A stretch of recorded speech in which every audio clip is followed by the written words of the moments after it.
أعوذ بالله من الشيطان الرجيم. بسم الله الرحمن الرحيم. الحمد لله القائل قل بفضل الله وبرحمته فبذلك فليفرحوا هو خير مما يجمعون. والصلاة والسلام على أشرف الأنبياء والمرسلين نبينا محمد وعلى آله وصحبه أجمعين. أما بعد، السلام عليكم ورحمة الله وبركاته.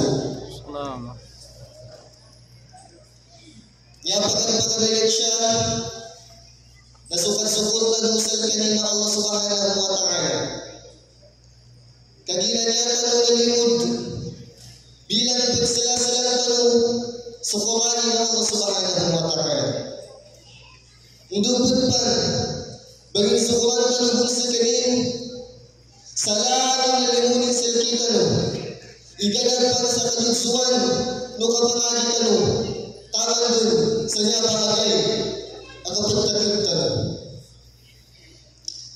Yan lagi siya ang makakaisan pero abityana asa na bibong galugi imangalugis ko niya ang mga tagadagaw kagina di silang pagkasabot atau pagtuntay sa Maguindanao. Stadha umandran bagakakano nagalugat ang translation na dilang gusuhan bilang meron para sa kita dulang insyaAllah. Yabityana ko siya nasupit tanu akapilan nakapangagi sa Quran. Sabi ng Allah subhanahu wa ta'ala sa kanyang banal na Quran sa Surah Al-Hijr, Inna nahnu nazzalna dhikra wa inna lahu lahafizun. Katotohanan, sabi ng Allah subhanahu wa ta'ala, na kami ang nagpababa ng Quran at katiyakan na amin itong pangangalagaan.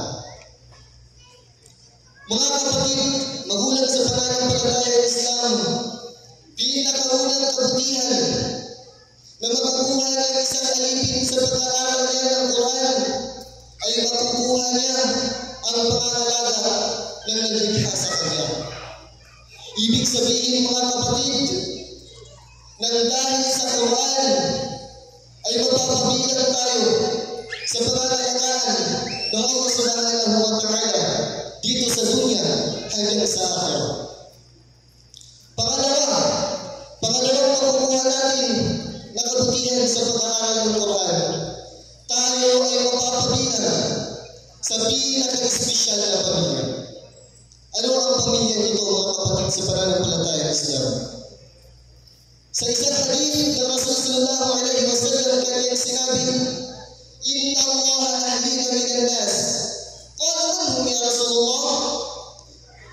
Qala hum ahlul Quran, hum ahlullah wa khasati.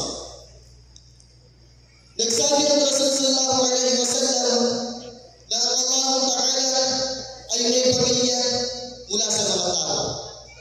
Nagtaka ang mga sahaba gayong ang dalil na kul huwallahu ahad ay nakalagay na sa Quran. Nagtaka ang mga sahaba at sila ay nagtanong, sino yung mga tao na pamilya ng Allah subhanahu wa ta'ala ya Rasulullah? Ang sagot ng Rasul sallallahu alaihi wasallam, ang mga taong nagkukuran. Sila ang mga taong pamilya ng Allah at ang mas malapit sa Kanya. Mga kapatid, magulang sa pananampalatayang Islam, tandaan natin na ang isang tao, kapag ito ay napabilang sa isang malaking pamilya, at talagang makikita mo ang kanyang pagmamalaki dahil siya ay kasapi ng pamilya nito.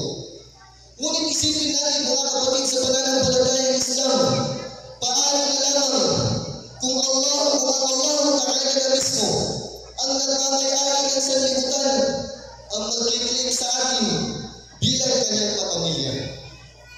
Yan ang maibibigay ng Allah Ta'ala sa mga taong humahawak ng Quran, sa mga taong pinag-aralan nila ang Quran, sa mga taong isinabuhay nila ang Quran at ipinamahagi nila ang Quran.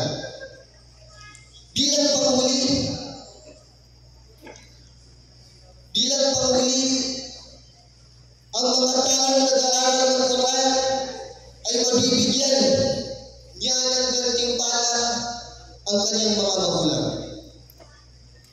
Sa isang hadith ng Propeta Muhammad sallallahu alaihi wasallam, kanyang sinabi, "Man qara'a al-Quran wa ta'allama wa 'amila bihi,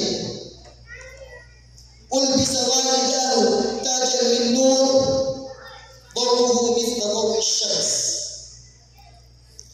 Sinabi ng Propeta Muhammad sallallahu alaihi wasallam, sino man ang magbasa ng Quran o pag-aralan niya ang Quran at itinuro niya ito, ipinamahagi niya ito, at isinabuhay niya ang nilalaman ng Quran, bibigyan ng Allah subhanahu wa ta'ala ang kanyang dalawang mga magulang ng isang korona, na ang korona ito ay kumikinang. Mas makinang pa sa araw, ngunit ito ay hindi nakakasakit sa mga mata. Ibig sabihin, mga kapatid, sa pananampalatayang Islam, hindi lamang tayo na nag-aaral ng Quran ang magkakaroon ng gantimpala mula sa Allah subhanahu wa ta'ala. Bagkus, kasama ang mga mahal nating mga magulang. Kung kaya sa mga magulang na nagpapaaral ng kanilang mga anak ng Quran, inshallah, matatanggap din ninyo ang gantimpala mula sa Allah subhanahu wa ta'ala. Syabataman, ilaki yung mga bidyana siya, syukran lakum, Panginoon sa Allah subhanahu wa ta'ala, ipagbarakatan din, ikapag-Quran ka na. Wa ilahuna, syukran, assalamualaikum warahmatullahi wabarakatuh. Hoy na turba si Al-Hafidh Muhadir Nabawan na naganap ito awata mama sa lupang sa Davao City.